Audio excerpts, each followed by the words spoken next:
So I would like to call the meeting of the November 15th, the San Carlos Planning Commission to order.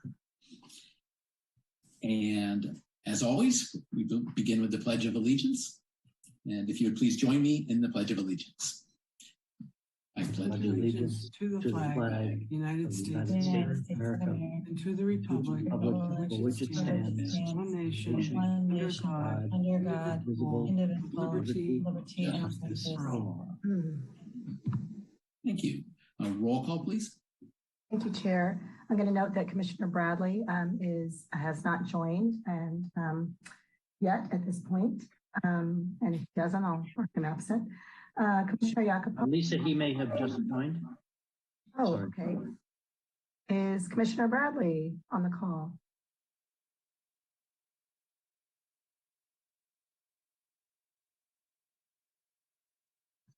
Bradley here.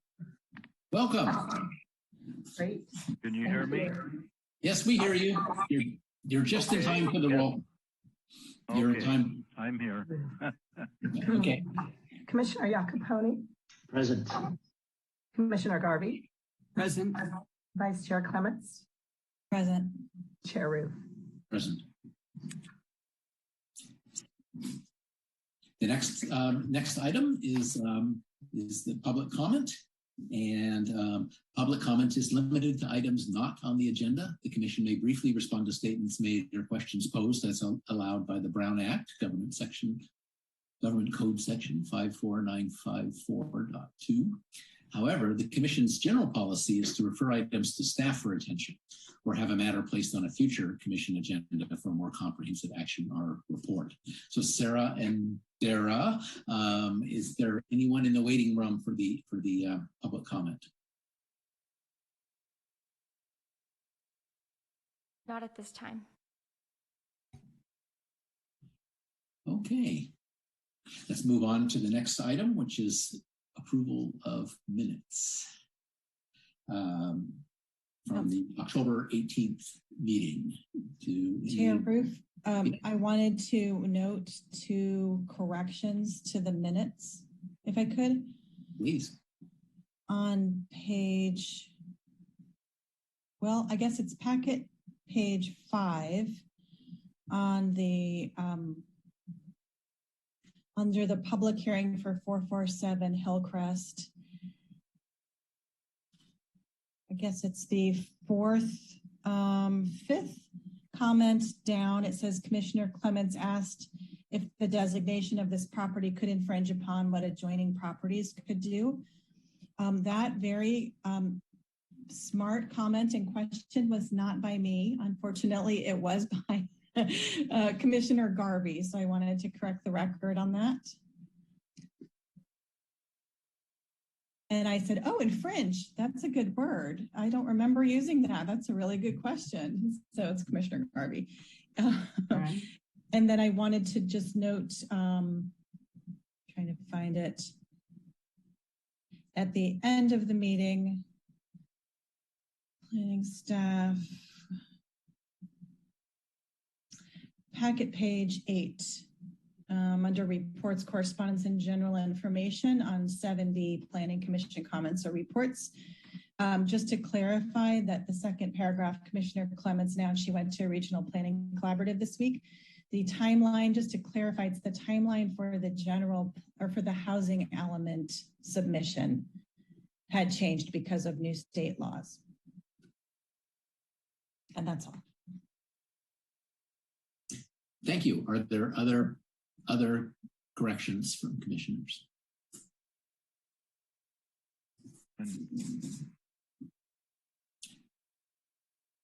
If not, we can move on to the next item. Would you like a motion to approve the minutes? Oh yeah, that's right. You're right. I forgot about that. I would entertain a motion. I will move that the Planning Commission approve the minutes from the Planning Commission meeting of October 18th, 2021, with the changes noted by Vice Chair Clements. Thank you, and I would second that motion. Roll call. Commissioner Bradley? Yes. Commissioner Jacoponi? Yes. Commissioner Garvey, Yes. Vice Chair Clements, Yes. and Chair Roof. Yes.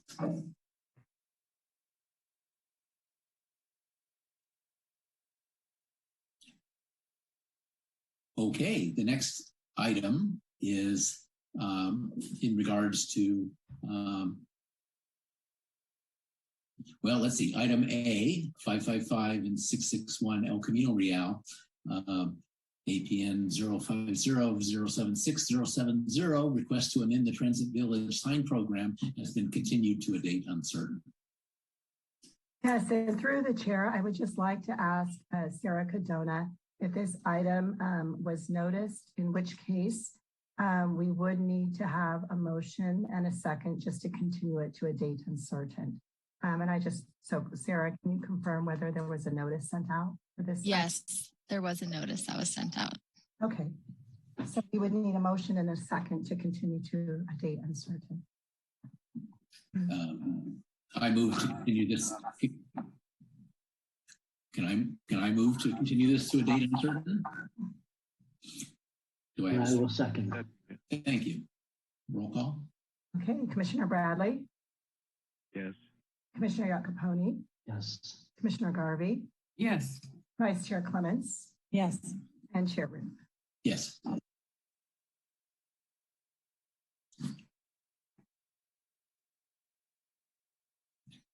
Okay, now we're in the public hearing section, and the first item is for 104 Sunnydale, APN 051401020, and APP 2021-00007. At a public date for the December 6th, 2021 Planning Commission meeting to consider an appeal of the director's decision to approve the location of a staircase associated with a second-story accessory dwelling unit, ADU, above an attached garage at 104 Sunnydale Avenue. So this is we're setting a date for this item, and we need to formalize that new date with a motion and a roll call. So I would entertain a motion for what's shown here on the screen. I move to set the Planning Commission public hearing date to December 6th, 2021 to consider the appeal of the director's decision to approve the location of a staircase associated with a second-story accessory dwelling unit above an attached garage at 104 Sunnydale Avenue. And through the chair, if I may, since this is a public hearing item, and though it is a very quick one, it has to do with the procedures for setting a date according to our appeal procedures in our municipal code. We do need to check to see if there's any public comment on the item. So if we could do that, maybe we can return to the motion after that. Okay. Sarah and Dara, are there any people in the waiting room from the public? Not at this time. Well, since there's no public comment, and if there are no comments from the commissioners, then I would entertain a second to the motion that was already raised. I'll second. Oh, please. I'll defer. We have a motion and a second. Roll call, please. Commissioner Bradley, Yes. Commissioner Iacoponi, Yes. Commissioner Garvey, Yes. Vice Chair Clements, Yes. and Chair Roof. Yes.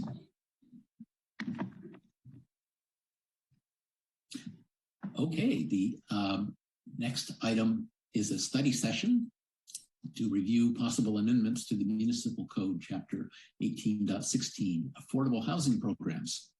And I'm glad we got through the all the other business so efficiently. So now we have time to for the study section. Does staff have a presentation to start things off? Yes, Adam Aronson, our Economic Development and Housing Manager, will be giving this presentation this evening. Okay, thank you, Lisa, and thank you, Chair Roof. So yes, I'm Adam Aronson. I'm the city's Economic Development and Housing Manager.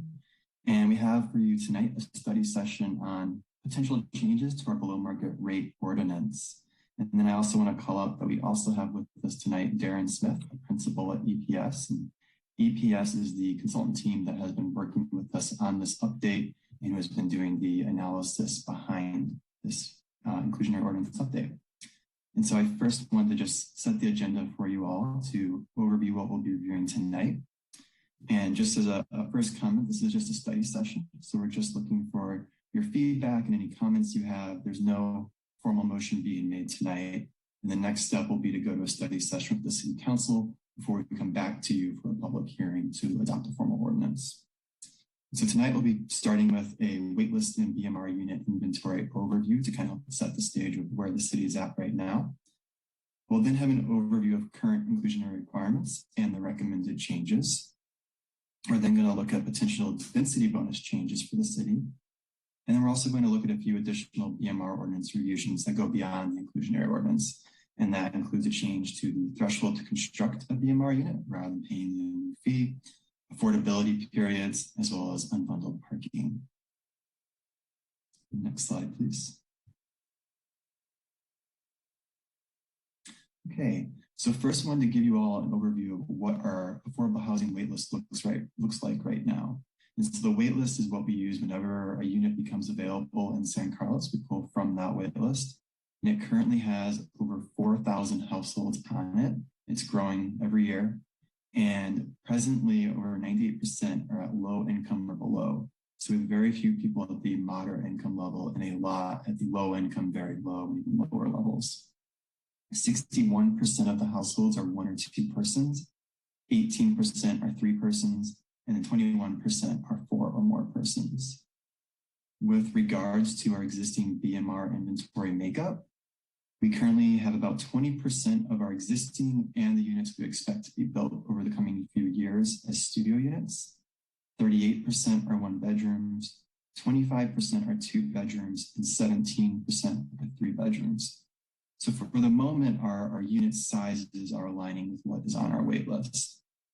With regards to the income levels we have in our existing and expected BMR inventory, 37% is very low, 39% is low income, and then 24% is moderate. So comparing that to our wait list, we do have more moderate units than we do have moderate households on our wait list. And then with regards to renter versus ownership units, 67% are renter units and 33% are ownership units. The one caveat I want to mention with that is that the 58 rental units that are expected in the coming years are all units that are part of city-sponsored developments, such as the projects at 817 Walnut and at Cherry Street. So there's no market rate rental units that we know of that would include BMR units. Next slide, please. And then looking at our arena numbers for this current cycle and over the last few years, you'll note that the red is the numbers that we are short with regards to the different income levels. So in terms of very low income units, we are 173 units behind our allocation currently. And then our low and moderate units were both at about 90 units behind. We are beyond our unit requirements for above moderate, so just market rate units. But overall, if you include all of the affordable below market rate units that we don't have, are 364 units behind. And just as a refresher, at the bottom here, you'll see the definitions for those different income levels. So very low is 30 to 50% of area median income, low is 50 to 80%, moderate is 80 to 120%, and then anything over 120% would be above moderate or a market rate unit. Next slide, please. So looking at our existing inclusionary requirements versus our recommendations. So just as a reminder, for any new development coming into town that is 7 or more units, we require that they build a certain percentage as below market rate units. On the ownership side, we currently require that 10% of those units be moderate income units and 5% be low income units. You'll see on the following slide that seems to be on about par with other cities in our area. Our recommendation, we plan to recommend that we go up to 20% low income. And we believe with the numbers that EPS has run that could help increase the number of affordable units being built while still maintaining feasibility. We'll go into more detail on that in the following slides. With regards to rental developments, we currently require 10% very low income and 5% low-income units. We have found is that actually is a bit more aggressive than other cities in our surrounding area. And so the recommendation is to maintain the present policy, but then also to highlight a 15% very low income alternative. And we'll get into why we're doing that in the following slides as well. Next slide, please. So this slide just shows what other cities in our area have at their inclusionary ordinances. Some of these may have been updated within the last few months or so, but in general, you'll notice that San Carlos at the 15% level falls in line with most of the other cities on this list. And then with regards to the different income levels, we're at about average as well, with 5% at the low income level and 10% at the moderate income level. Next slide, please. So we started to look at, with the direction from the council and their strategic plan, is how can we encourage more affordable development in our community? And so looking on the ownership side, we had, with the help of EPS, run a number of scenarios to kind of test the feasibility of different unit mixes. So you'll see on the far left column our current ordinance of 15% inclusion at 5% low and 10% moderate. And as that currently stands, if you adhere to our current ordinance, you automatically get a 10% density bonus from the state density bonus. Not every developer takes advantage of that, but if they just adhere to our current ordinance, they would be eligible for it.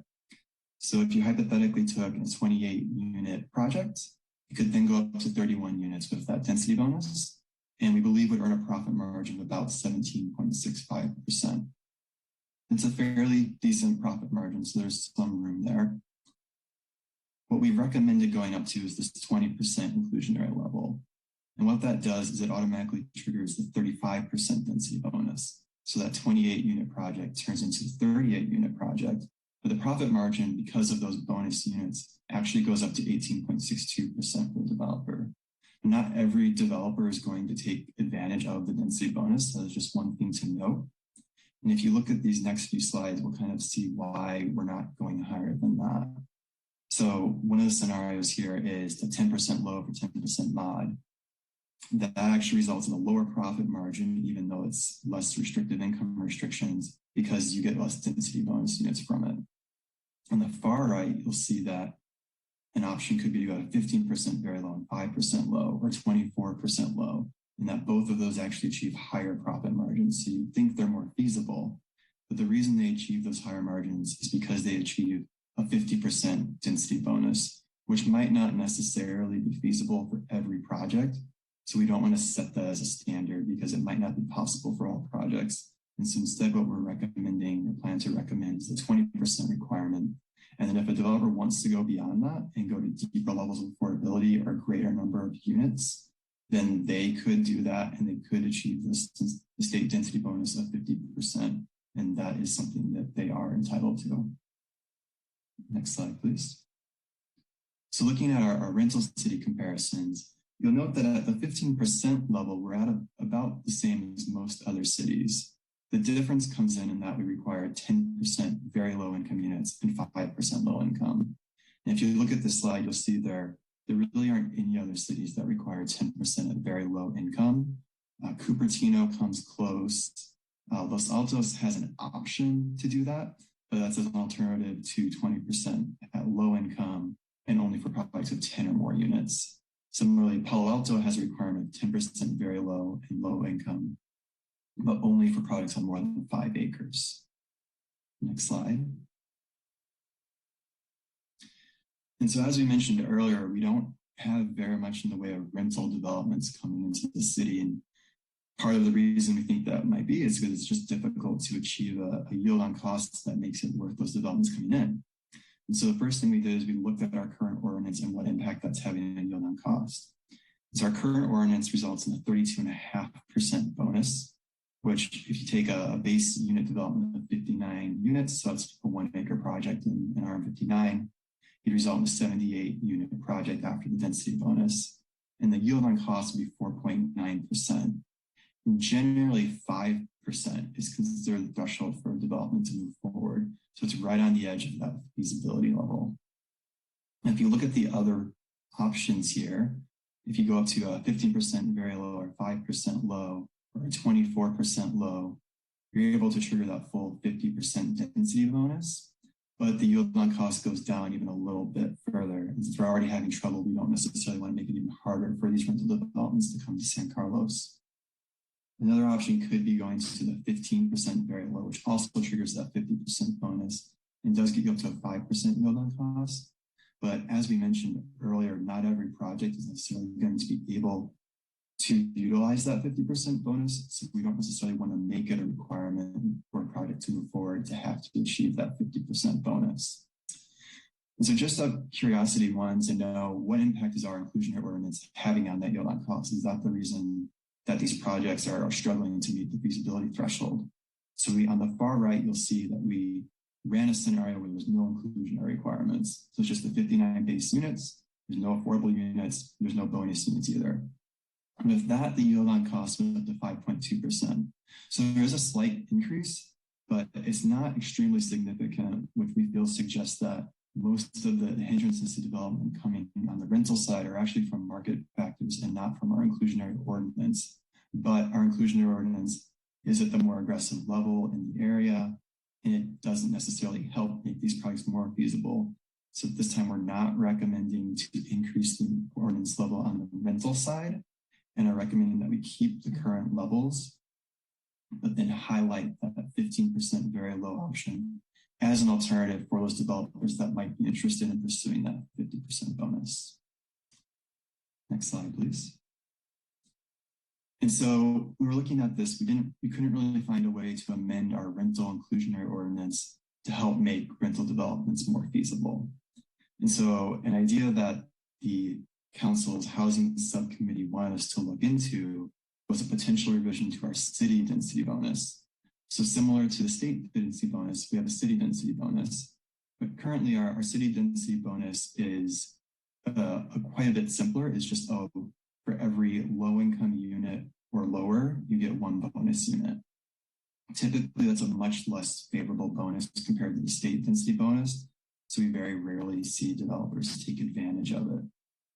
And one of the ways we've kind of come up with addressing this is perhaps amending our city density bonus for rental projects specifically, not for ownership projects, but just for rental projects, and allowing a bonus of 4 units for every very low income unit and 2 units for every low income unit. And one thing to note is that with the state density bonus, you cannot combine bonuses from different income levels. So with our 10% very low requirement and our 5% low requirement, you can only get the bonus from that 10% very low. You don't get a full bonus from the 15% of the units. What we would consider doing with our city density bonus is allowing developers to combine the different income levels and get the bonus from both income levels. So if you look at the table here, you'll see the city density bonus on the left as proposed, and the state density bonus on the right for a hypothetical 100-unit project. With our current requirements and the requirements we're recommend sticking with, they would have to build 10 very low income units and 5 low income units. So for the state density bonus, that would result in 33 bonus units for a total of 133 units. For the city, that would result in 50 bonus units. So you get 40 bonus units for the 10 very low income units and 10 bonus units for the 5 low income units. So for 150 units total. We discovered that this does result in a slight feasibility increase varying by the project size. Then the other thing to note is that since this would be an alternative to the state bonus, if developers were to use this city density bonus, it wouldn't trigger the same concessions that the state density bonus does. So as you may recall, the state bonus, depending on how many units you build and at what depth of affordability, you can trigger concessions from height limits and setback requirements. Our city density bonus doesn't do that. So there is a cap. A project couldn't just go out and propose 100 low-income units to then get 500 units overall. And next slide, please. And then we also want to touch on a few additional amendments we're considering to our BMR ordinance that are separate from the inclusionary ordinance. The first is that the threshold that requires a BMR unit would be built for ownership units would be lowered from 7 to 5 units. So since we'd be going from 15% to 20%, 20% of 5 is then 1 unit. So currently a project of 5 or 6 units doesn't have to build a unit. They could pay an unlimited fee instead. But with this revision, projects of 5 or 6 units on the ownership side would have to build a unit. For rental developments, the threshold still remains 7 units to require building a unit. We are also looking at changing the affordability periods of these developments to run in perpetuity. So our current code states that for ownership units, the affordability period has to be at least 45 years. And then for rental units, it has to be at least 55 years. Most other cities do something similar to that, but some have gone farther to 99 years or in perpetuity.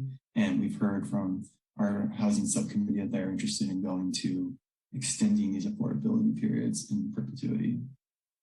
And the other thing we wanted to look at that you may remember coming to the Planning Commission in the past is adding restrictions on unbundled parking. So presently our ordinance is a bit vague on how unbundled parking impacts affordable units. And we want to make it clear that unbundled parking cannot make a parking unaffordable to our affordable units. And so on the rental unit side, we want to define rent to include all fees paid for parking and require that BMR units be offered amenities such as parking equivalent to those of market rate units.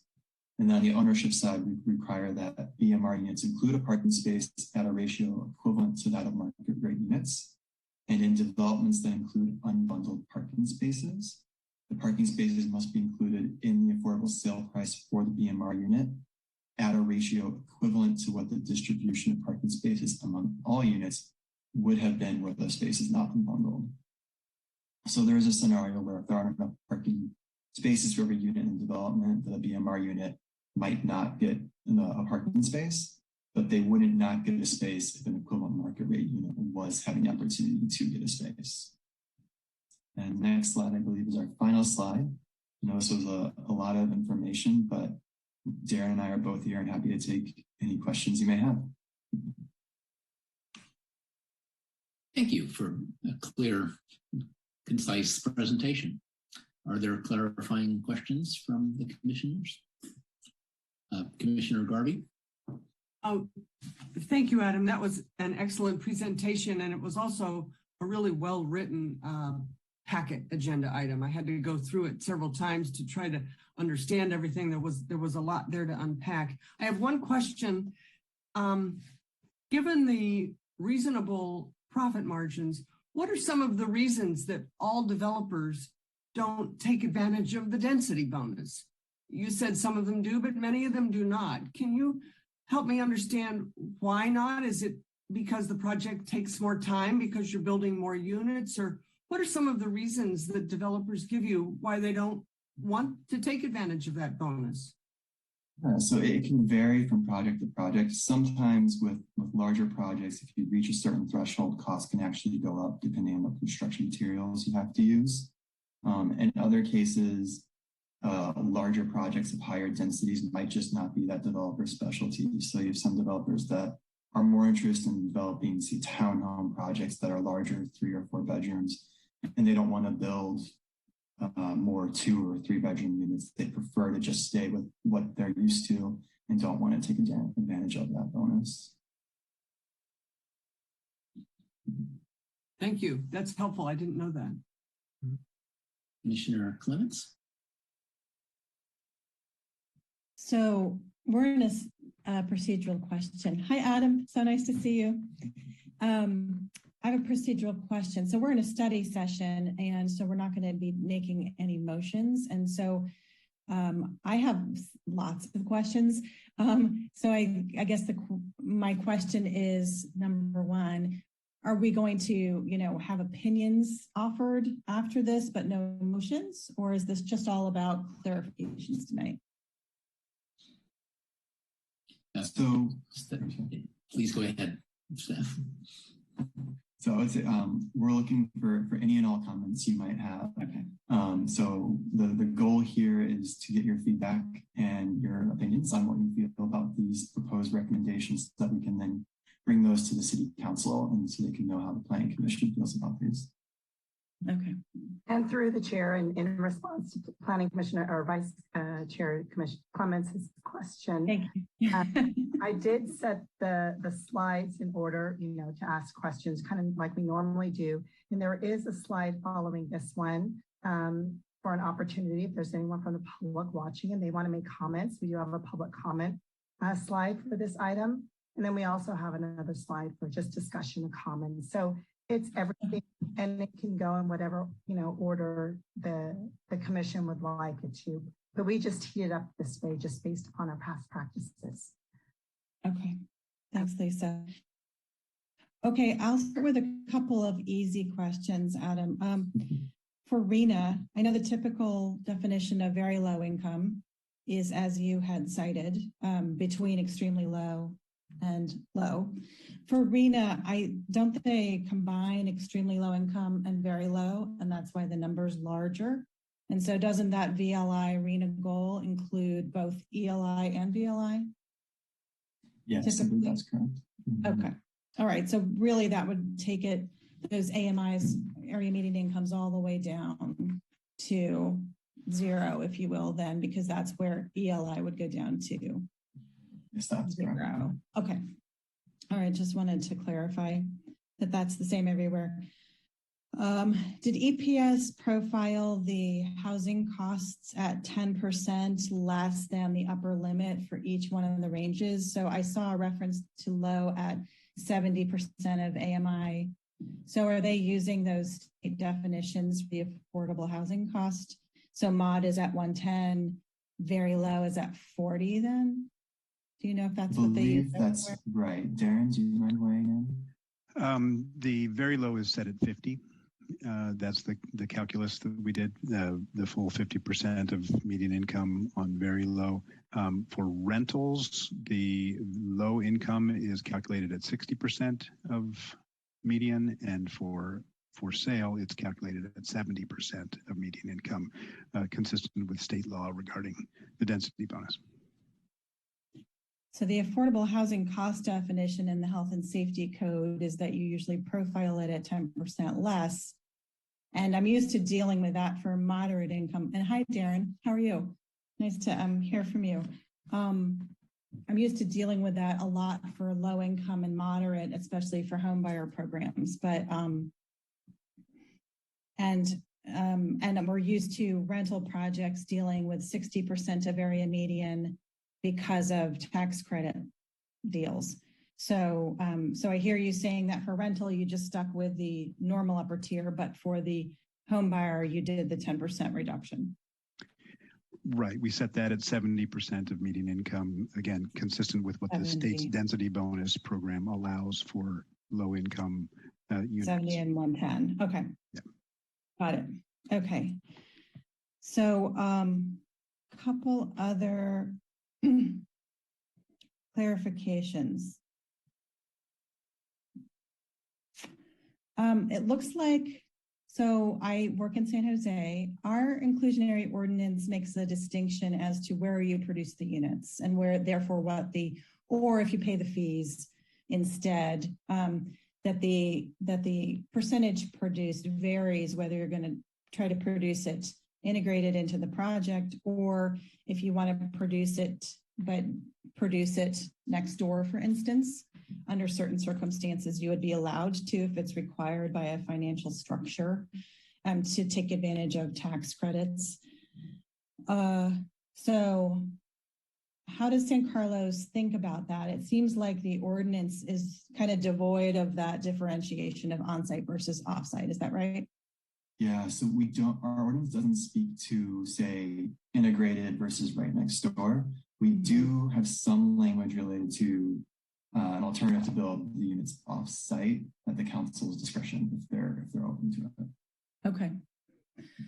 And I could give comments later, but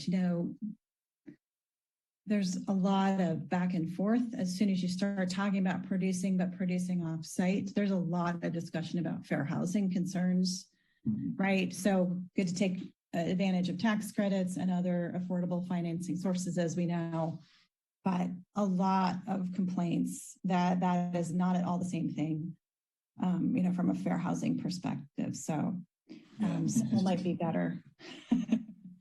Historically, I don't believe the council has been open to it. We haven't had any of those projects happen in San Carlos. Yeah. I mean, the ultimate ultimate integration at the building level is the gold standard, right? That everyone would love to have for the inclusionary program. So, and every floor by floor, right? So, all right. When developers do elect the state density bonus in San Carlos, what we find in the South Bay is that they are usually not opting for more units. They often opt for, first of all, a lot of the developers are actually affordable developers, and they often seem to opt for parking reductions under the state density bonus rather than additional units. And so those that do opt for the density bonus, the state one, in San Carlos, do they opt for more units typically, or what do you see? Yeah, so I think we're in San Carlos a little behind in terms of developers taking advantage of the state density bonus. It's becoming more common, I think, in just the past few years, particularly now with the 50% increase. But yes, that is correct. We have seen a few projects where they don't take advantage of the full bonus they could be entitled to in terms of units, but they do take advantage of the concessions for parking and height, things like that. Yes, and I thought your comments to Commissioner Garvey were spot on in my experience as to not necessarily wanting to go to a different building type or project typology, not necessarily in developer's sweet spot or feasibility range. So that to me is spot on. Okay, just a couple more questions clarifying. Under your ordinance, do developers build rental buildings but build them to condo standards here? And how does your ordinance consider that? Like with regards to potential condo conversions? Yeah, we see that as the norm in the South Bay, that in order to give the building more flexibility on kind of different financial iterations over time, they will build to condo standards up front so that later on, if somebody wants to consider that, an investor wants to consider that as having a flexible exit strategy, if you will, that's possible. So what standards do developers build to here? Do you see that on the peninsula here too, or no? I believe that is usually the case. I don't want to say with 100% certainty, but I will say, for example, we did have at least one rental development within the last couple of years that tried to convert to a condo development, to a condominium. Oh, yeah. And right. And then that was appealed to the council and denied based on the dearth of rental developments in our city. Right.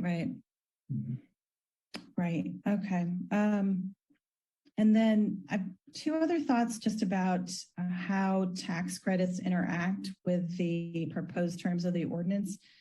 So one is about restrictions in perpetuity, which I love, except where tax credits are involved. And what I've found with my research is that tax credit investors don't like restrictions in perpetuity.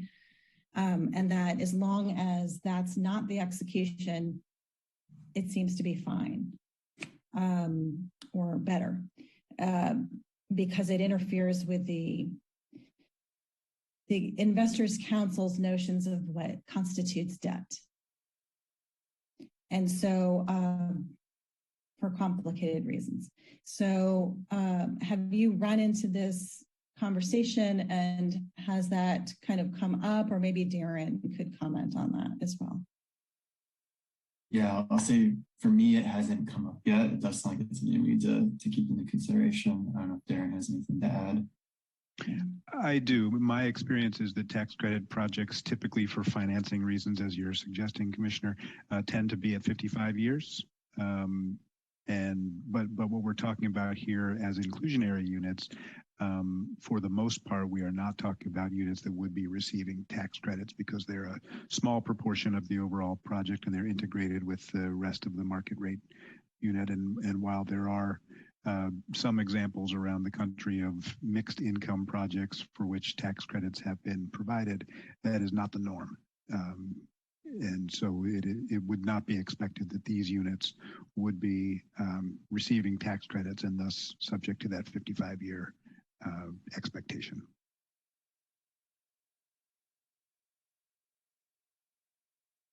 I'm just thinking, I mean, all affordable properties would still be subject to inclusionary requirements. So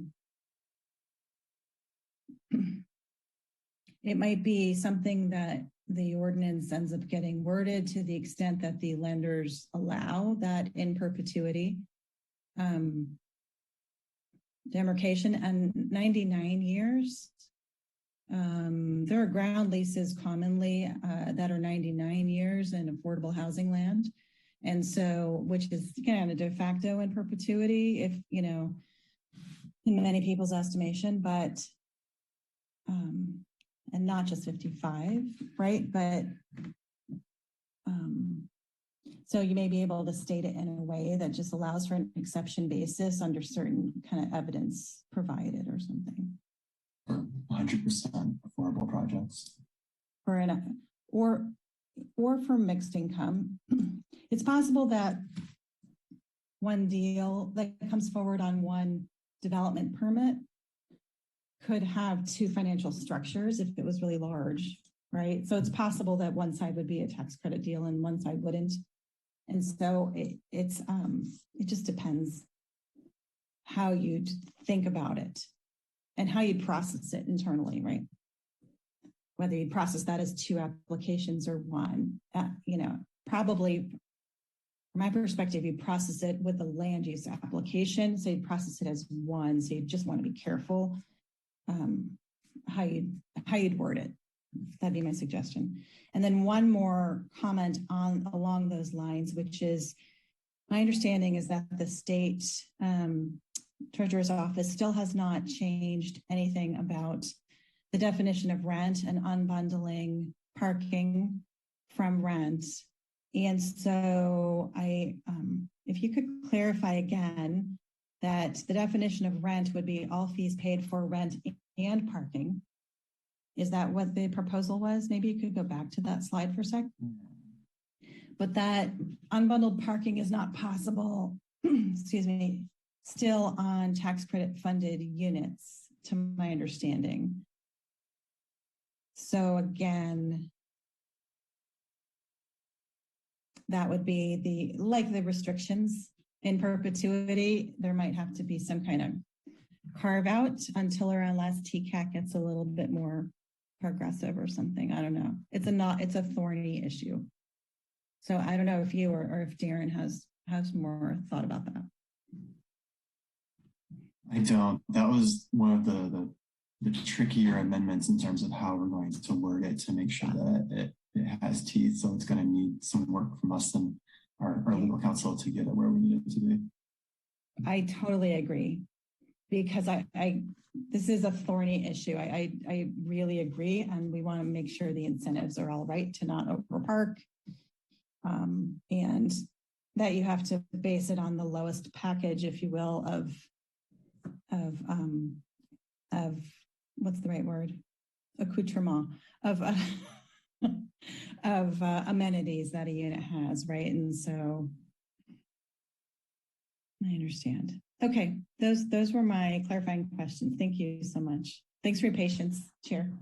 And Adam and Darren, thank you. Yeah. Thank you. Good questions. Do other commissioners have clarifying questions before we open for public comment? Commissioner Garvey. You're on mute. Thank you, Chair Roof. One additional question about the idea of in lieu fees versus building on site. I'm curious as to what the city's experience has been in the past couple of years since they changed from allowing developers to pay in lieu fees to requiring that developers build the below market housing on site. Back when we had the in lieu fees, if I read the packet correctly, those fees could be used as matching funds for nonprofits to leverage projects in locations that were not the project site. And then when we required them to build the units on site that allowed for the distribution all around the city of those below market rate housing. How has that gone in the last 2 years? Do you feel that that change in policy has had the benefited effect that you had thought it would have? I'm just curious. I read in the packet that we may be missing out on leveraging some projects because we are not giving the developers a choice again to pay the in lieu fee. And I'm just curious, how has this gone since we've changed it? Or maybe it hasn't been changed for long enough to really fully realize what effect it has had. Yeah, so I believe since we made that change, I think only one rental project has come into San Carlos. And so that was a small project of, I believe, only of 9 units. And so only one BMR unit was created with that project. There is talk of other larger projects coming into town that, from my understanding, are okay with our existing ordinance and building the units and are not trying to pay an in lieu fee. Even they wouldn't be allowed to, but they're not asking to. Okay. Thank you.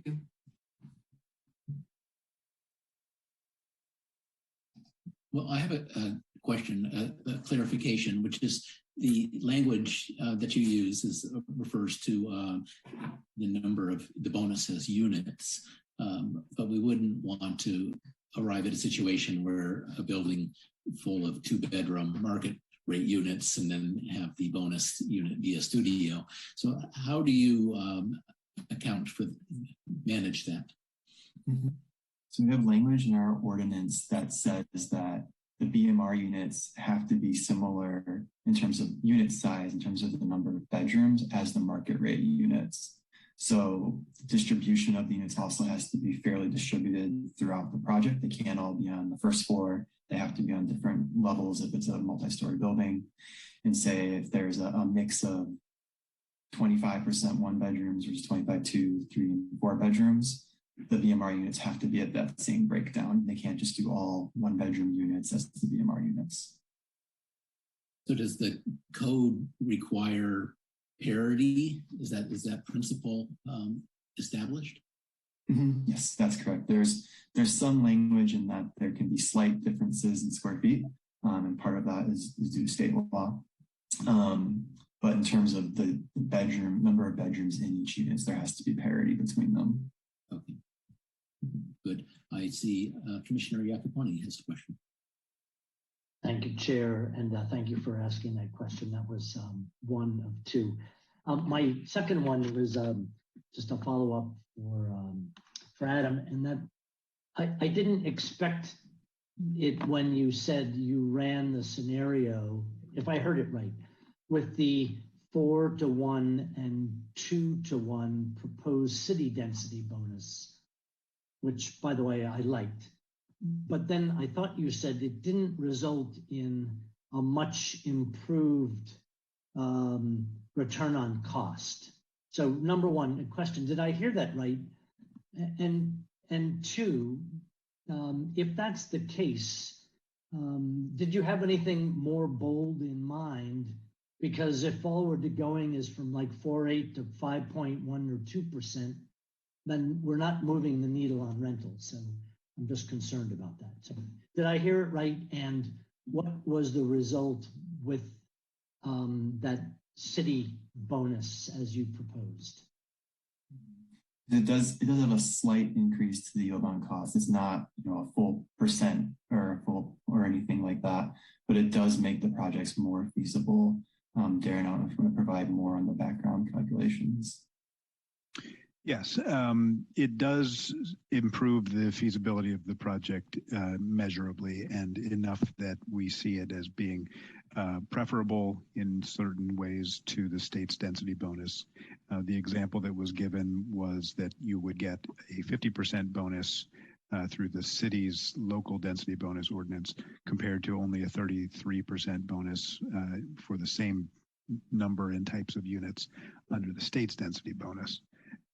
So we do see those additional, in this case, 17 market rate units as making an appreciable improvement to the feasibility of the project, because those are all at market rates, and those drive the economics upward. One thing that is, if you were to go in this direction by offering an enhanced local density bonus option, as Adam notes at the very bottom of this slide, it would not necessarily trigger the same concessions that are allowed by the state's density bonus. Those are typically design and use concessions. So each developer would need to choose for themselves which of the two different programs worked best for them. And in some cases, I would imagine it would still be the state's density bonus because of those concessions, whereas in other cases, just based on the type of project they were building, the size and configuration of their site and so on, the local density bonus may be preferable for them. So that's why we've recommended it as an option that a developer could exercise at their discretion to optimize the feasibility of their project. Okay, thank you. Maybe then two follow-ups, please. Relative to the 4.9 or the 5.2, what's your judgment about what the 50 added units versus the 33 added units does to that return or cost cover or whatever your metric was? Sorry, I don't. So it's actually the very last sentence of our memo, and it indicates that with this local density bonus as suggested, it would increase the project's yield from 4.9 to 5.0. So it has that level of improvement. It wouldn't necessarily make it as feasible as a project with no inclusionary units whatsoever. Okay. Well, maybe my reflection then would be, I appreciate the consideration around the 4-to-1 and the 2-to-1, but it doesn't actually seem like if we recommend this to City Council, it moves the needle. And I'm not sure what other tactics are out there to be used in for rental units. But if the point being, if the reason that we're not getting rental projects is because 4.9 is not as attractive, moving to 5 doesn't strike me as any more attractive, just by math. So that's just an observation. Then maybe the second point would be on your last sentence on this slide. Did you consider a recommendation that not only would a developer get the city density bonus, but they could also get the height waiver, for example, as part of the automatic package? We have not considered that yet. The one concern is to what extent does that height limit go? And if there isn't one, is there a concern over a project continuing to grow much farther past than what the city is willing to take on? So yeah, we have not considered that yet. Okay, well, thank you for those responses. Appreciate it. I have a comment and a question, I guess. One thing, and this isn't criticism, in fact, I want to compliment Aaron and Adam both on presentation and the report. Very good job here and helpful for us. But one thing it doesn't deal with, and we need, is housing for older people. And all the cities around us have more projects like that than we do. I'm wondering, and they're maybe the same size, Belmont certainly. We've got the Elms, and I forget the name of the one that's kind of tucked in Devonshire Canyon off of the little street, Beverly. But Belmont is certainly Redwood City, Palo Alto, and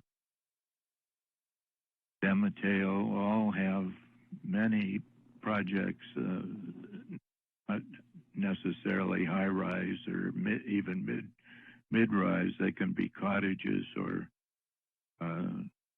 small multiple family housing to fill this need, because a lot of people have lived here for decades and decades. When they stop working, they can't afford to live here any longer, just like the younger people that were raised here and come back after college because they can't afford housing. So are we getting any requests from builders, or do we have enough land anywhere to do something like this? Don't have much land left, but we can convert certain areas. Sorry for the rambling. I try to make my comments. Would staff like to respond to that? I'm not aware of any recent older adult housing coming or assisted living housing coming into at the affordable levels coming to the city.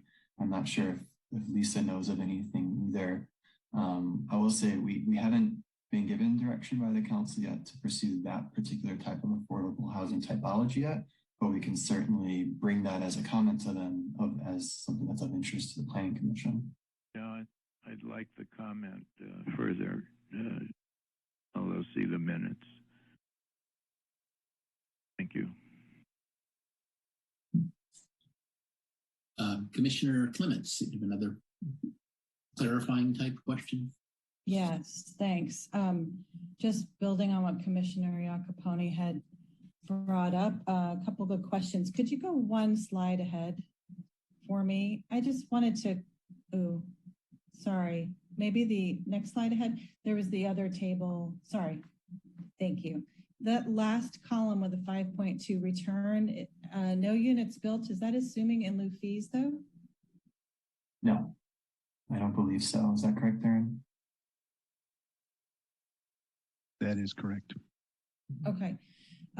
This was, I'm sorry to interrupt that. This was an exercise to see to the extent to which the city's inclusionary program was contributing to the feasibility challenges. I see. I want to commend you on drawing that conclusion. It is very easy for the city to have a conversation that somehow the marginal fee is ruining feasibility. And even though costs are high, somehow it's that last dollar that is just ruining everything and holding all of the development back. And I appreciate you running the sensitivity analysis to show that really that delta is not very large. And while to Commissioner Iacopone's question as to like, does 4.9 versus 5 really make a difference? I think it does when you're talking about large budgets and hurdle rates. I mean, there are rates of return where folks are like, this is a go or no go kind of level of return. And I trust Darren if he's saying it's 5.0, but it can make a difference, especially in a large budget. So thanks for doing that sensitivity analysis. And I wanted to just build on that last question, which is, had you thought about, Aaron, you had said we didn't want to necessarily raise heights and do a whole lot more units at the same time. I'm wondering what you thought about doing some of the other state concessions like parking reductions as an alternative on top of the additional units. And I don't know all that much about our parking ratios. I haven't memorized that part of our code yet, but just another question as to would that scenario be helpful to run or not? Yeah, so with regards to the concessions, essentially what we've done is we've just left the bonus as it is, which is just that 1-for-1 exchange. And then there's really no explicit language to allowing concessions. So we haven't considered those different factors. We just kind of left it as it is now, but they could be added in. And to a certain extent, it could be left up to the interpretation of the city, since it's not referenced in any way. And then one more question, and then I will turn it back to the chair. Have you had developers asking for additional options under the ordinance? I believe we've had one developer that was interested in building off-site, but we expressed that wasn't the desire of the council at that time, and then don't believe those conversations went any further. Mm-hmm. Okay, thanks. Well, perhaps we could move to the, I was going to suggest we move to the public comment. I'll hold my comment. Thank you. Okay. I like to allow us to receive the public input before we kind of get into deliberation mode, so that way we can take into account that information. So if you'd like to make a public comment on agenda item 7A, study session on municipal code chapter 18.16 affordable housing programs, now is the time to speak. You may join the Zoom meeting, or if on the phone, you can press *9 and then *6 to unmute. So Sarah and Dara, are there anybody in the waiting room to for public comment? Not at this time. Okay. Do we need to have a motion? No, we probably don't need a motion because this is just a study session, right? To close public comment, you mean? Yeah, to close public. Should we? Well, maybe we should just close the public comment to be sure. So I would entertain a motion to close the public comment. I would close the public comments. I'll second that motion. Commissioner Bradley? Yes. Commissioner Bradley, yes. I apologize for my voice. Commissioner Capone? Yes. Commissioner Garvey? Yes. Vice Clements? Yes. And Chair Rue? Yes. Well, now's the more deliberative phase of our discussion, and get, I think, generating ideas. Like we already had some good ones that can be brought forward for consideration, can be very useful. So would anybody like to get the ball rolling on additional discussion?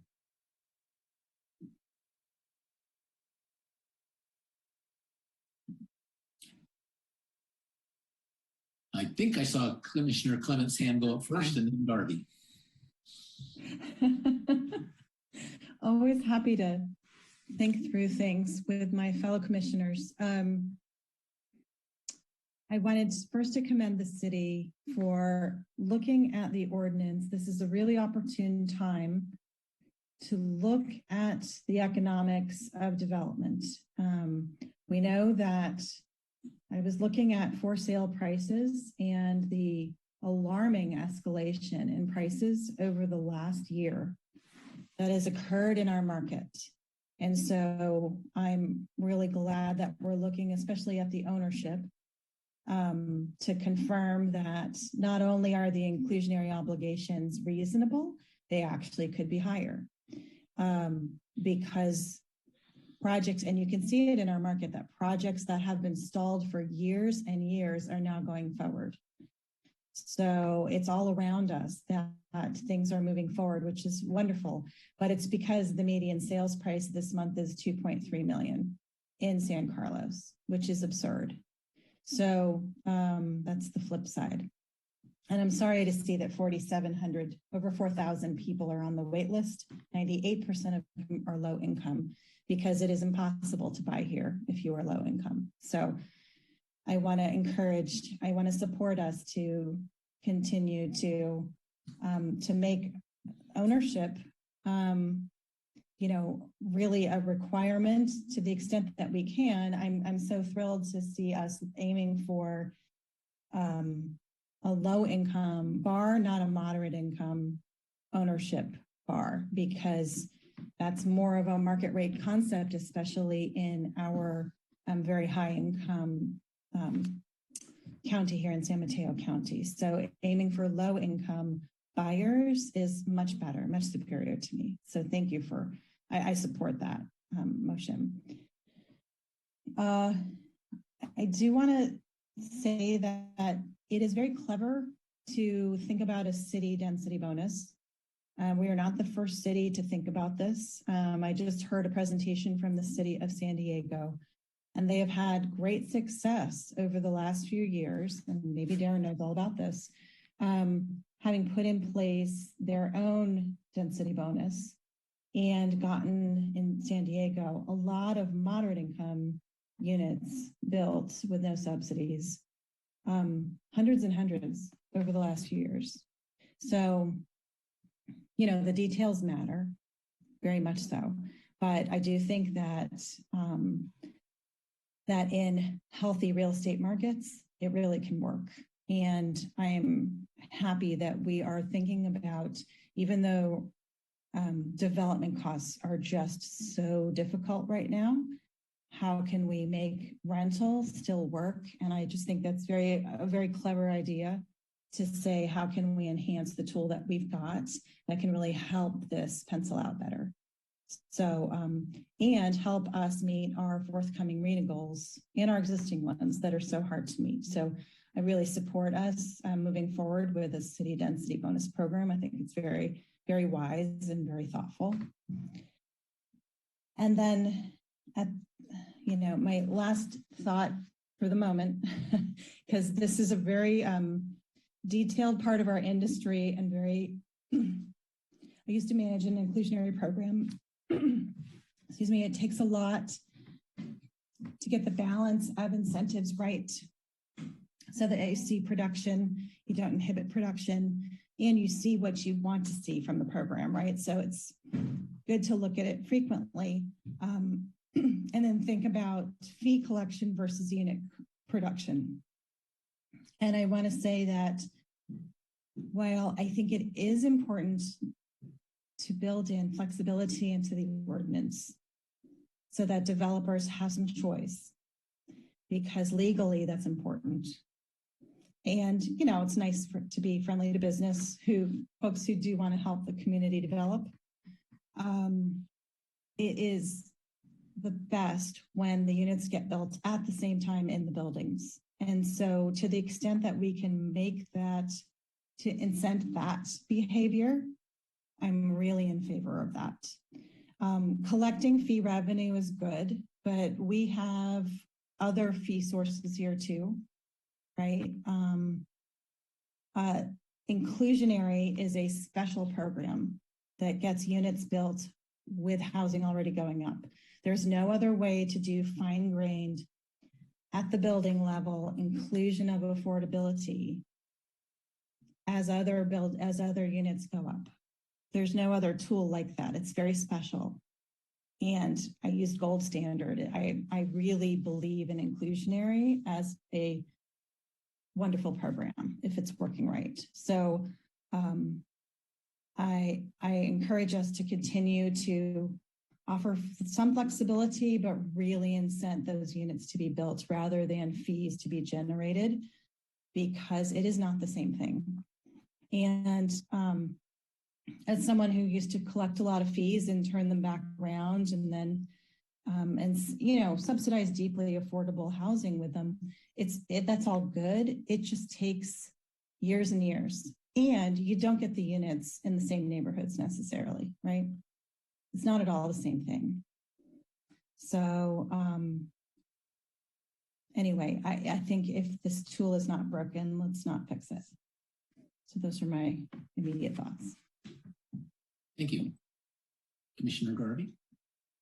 I wanted to build on the discussion about city density bonuses and Adam, a question. Does Redwood City have a city density bonus? Something seems to be drawing lots of developers to the table to build large apartment buildings all around the city. Are they being built and there's affordable units in them? Do they have a very different set of incentives for developers that we do not have? Do they have a city density bonus that is offering different things. Do you have any, you happen to know why that's happening over there? I'm not certain on the density bonus specifics, but I do know, for Redwood City, they embarked on a downtown specific plan not too long ago that I think was a big catalyst for them with the development that you see there now. And that's also something San Carlos is looking at doing next year as a downtown plan, as I'm sure you may have heard of already.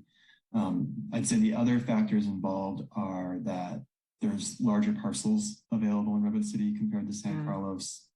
And I think historically, maybe not so much now, lower land values. So it was perhaps a little bit cheaper to buy in Redwood City than San Carlos, so that may not be true today. Yeah, that's helpful information. And I do know from past staff presentations that the parcels of land in San Carlos that are available are small. And while I appreciate in the packet that charging in lieu fees for 5 to 7 unit buildings, I don't know how much cash that's actually going to generate, and is that actually going to move the needle? But I'm not sure how to move the needle. I'm just not sure how much cash that would generate. But I did like the idea that that you would have to put in 1 unit if you just did, 5 to 6 units, which now you don't have to. Yeah, I'll comment that for the in lieu fees on those smaller developments, they are smaller. They're not. It takes a long time for those to build up to a project that can be built. We certainly gather more fees with regards to affordable housing from elsewhere, from like our commercial linkage fee and those sorts of sources. But the reason the thresholds are where they're at is because once you get below those sizes, it becomes fairly difficult for those projects to build an affordable unit and then still meet their cost thresholds, which is why it's at 7 for both rental and ownership. But we do think we could go lower on the ownership side to 5 units. So it's a step towards, yes, getting more units built and fewer in lieu fees on that side. Thank you.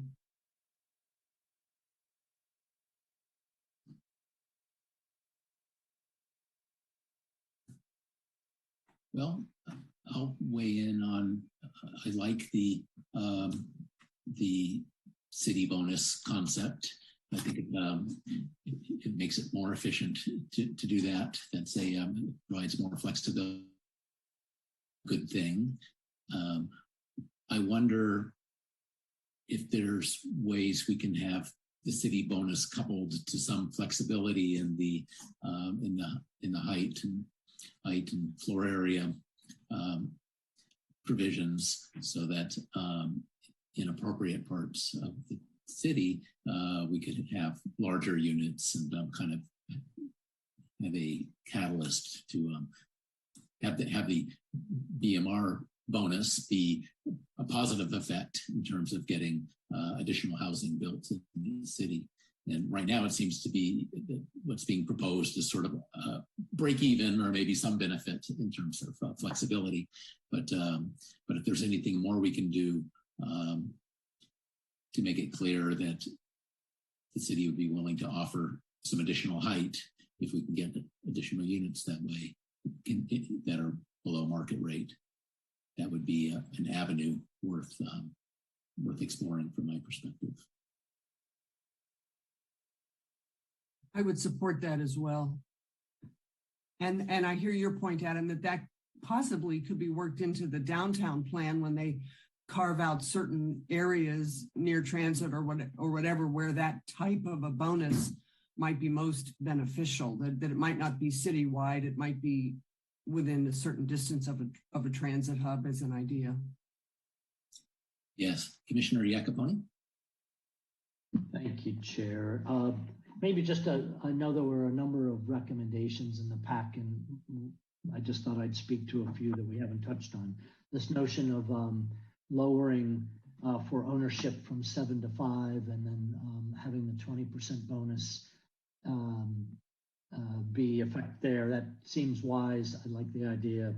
I think as Commissioner Vice Chair Clements spoke about incentivizing below market rate ownership. So I think that's great. You know, the difference between affordability to perpetuity and affordability to 99 years, you know, 99 years, it won't matter to me, but I think for, it might for developers. And so if there's a difference in the market or in practice of going to a 99-year rather than perpetuity, it would be worth conversation prior to going to city council. I'm very much in favor of not discriminating against below market rate units in parking with unbundled parking. So I just want to thank the team for calling that out as a specific. I appreciate the need to get the language right, and I'm sure that we have good skilled legal team at the council to be able to help with that. But I think that's very good. And then you know, I just revert back to I'm not sure. You know, I'm not in the business of the real estate, and I could appreciate, as was raised, that the difference between 4.9% cover on cost and 5 might be the trigger for more.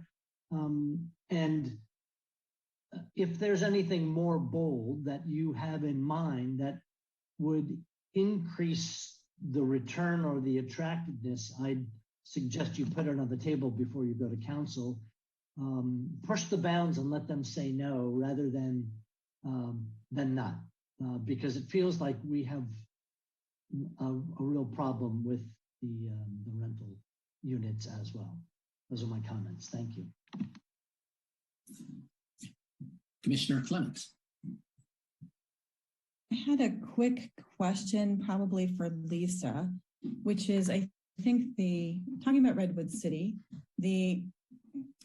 the reason that they saw so much development is because their plan was a precise plan. And I think they were very specific as to densities, and the individual projects their entitlements could tear off of the plan pretty easily. Is that what's anticipated for our downtown plan? I just wanted to be clear as to our downtown plan is not, it's an area plan, but not a specific plan. Is that right? Thank you for the question, Vice Chair Clements. What I can tell you right now is that we are looking to do actually a specific plan for the downtown area.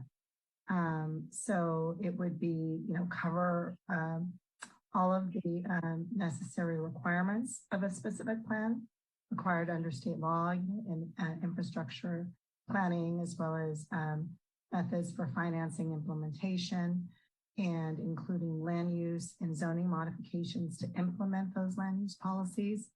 So be an all-in-one plan, and we can, you know, definitely have the opportunity to look at what we can do to make it clear and straightforward, you know, even holding in objective standards, which, you know, we have to do these days.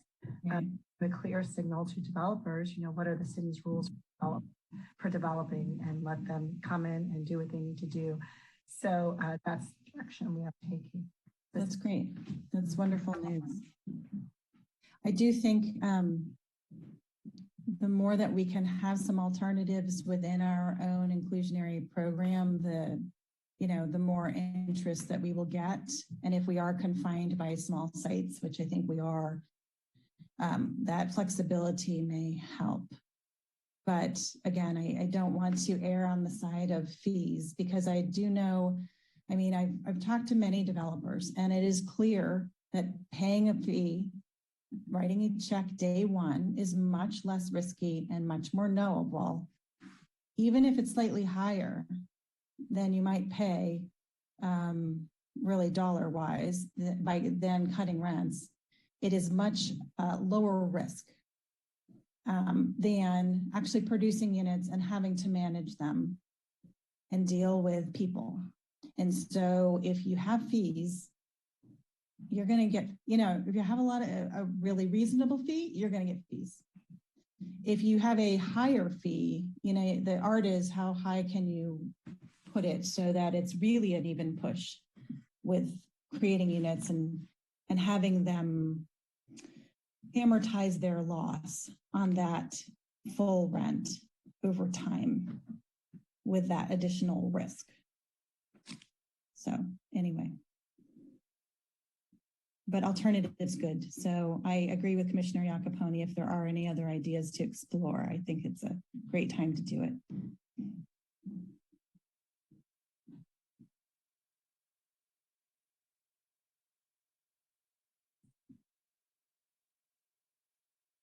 Additional comments?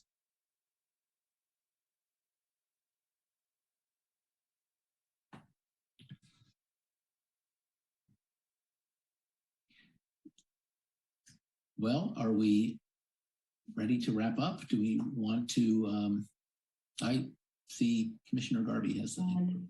Yeah. I just wanted to thank you, Chair Roof. I just wanted to associate myself with the comment that Commissioner Iacopone made to ensure that BMR units do not lose access to parking as a result of the unbundled parking strategies. He has raised that on previous projects. It was a great point then. It's a great point now, and I wanted to also support that idea. Thank you.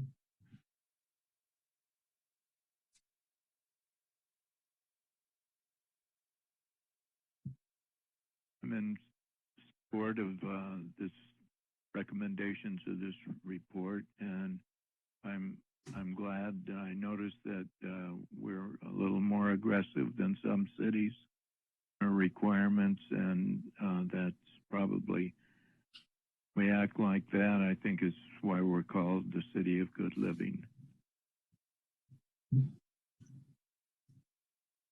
Thank you. Planning. It's a nice, thank you. A good perspective. We should always keep in mind. Well, I think we got some good ideas on the table, and I trust that staff is capturing that, and we'll push them forward for consideration. So if there are no further comments, maybe we should close our study section. Last call for comments. I guess I would entertain a motion to close our study session. Oh, through the chair, because this is a study session, there's no need to close it. Yeah. Okay, good. So we don't. So thank you. Let's move on to the next item in our meeting, which is reports, correspondence, and general information. A report on city council actions. Yes, I just wanted to let the commission know that at the last city council meeting on November 8th, an ordinance was introduced and passed to expand the noticing requirements for RDRC. The commission may remember this is a recommendation that they gave, and this would expand the noticing requirements from 150 to 300 feet. And the second reading of the ordinance, because it's an ordinance amendment, it requires a second reading, would be taken up by the council at their next meeting on November 22nd. And that's all I have for item A this evening. B, Planning Commission comments or reports. Commissioners? No, but thank you. Hearing none, we can move to C, correspondence. None this evening, Chair Roof. And D, planning staff comments, reports, and updates of current projects. Thank you, Chair Roof. Just a couple of announcements for some upcoming meetings. The next Planning Commission meeting is scheduled for December the 6th, and we have items on the agenda. We have two appeals. One is at 104 Sunnydale, which the commission just set the date for this earlier on tonight's agenda. And the other one is an appeal for a single family home at 2125 Carmelita. And then the last item for December 6th is 1129 Old County Road. Excuse me. This is an amendment to an existing plan development plan to consider new uses at the site. The December 20th Planning Commission calendar is clear at this time. So we'll see if any items are ready to advance forward, but if not, we would cancel it. The first meeting of the new year is January 3rd. We're going to cancel that. And then on, actually, I will be sending out an email to the commission polling your availability for January 12th. Excuse me.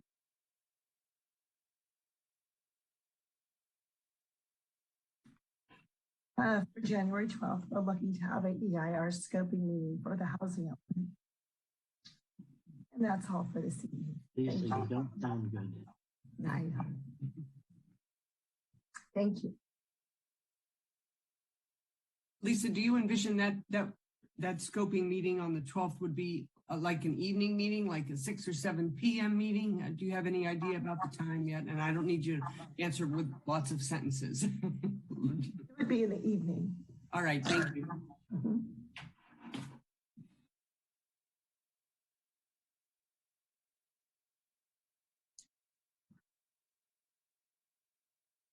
Okay, so we'll respond to your email to confirm availability, let people check their calendars. Are there any other reports, updates from you, please? No, thank you. Okay. Well, thank you very much, everybody, for a good meeting, and we can adjourn. Thank you, David. Hope you're feeling better, Lisa. Feel better, Lisa. And if Aaron's still here, thanks, Aaron. Yes. Nice.